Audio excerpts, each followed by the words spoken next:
সবসময় নিজের টাকা দিয়ে ব্যবসা বাণিজ্য করে খেতে পারবা, স্বামীকে একটা ভালো ব্যবসা ধরিয়ে দিতে পারবা।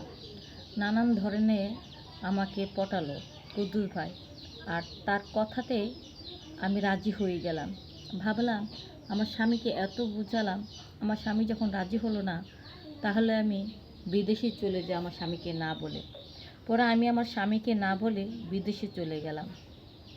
আর সেখানে যাওয়ার পরে মানে যে সাহেবগো বাসায় আমি কাজ করতাম, ওই সাহেবের একটা ঘোড়া পালতো। তো সেই ঘোড়া আমি দেখাশোনা করতাম, ঘোড়াকে সময় মতো খেতে দিতাম, ঘোড়াকে ভালো ভালো ঘাস দিতাম খেতে, তাজা তাজা ঘাস দিতাম, ঘরে রান্নাবান্না কাপড় ধোয়া সব কিছু করতাম। তো একদিন মেম সাহেবের বাড়িতে ছিল না, তার বাপের বাড়ি চলে গেছে। সাহেবও বাসা নাই, সাহেবও তার অফিসে। হঠাৎ করে না ঘোড়াটা ডাক দিতেছে, মেতেতেছে, খুব জোরে জোরে মেতেতেছে। আর কিসের জন্য ডাকাডাকি করতেছে আমি বুঝতে পারতেছি না। ভালো ভালো ভুসি খাবার ঘাস দিচ্ছি, ময়লাটা চেঞ্জ করে তাজা তাজা খাবার দিচ্ছি, তারপরও না ঘোড়া খুব ডাকাডাকি করতেছে।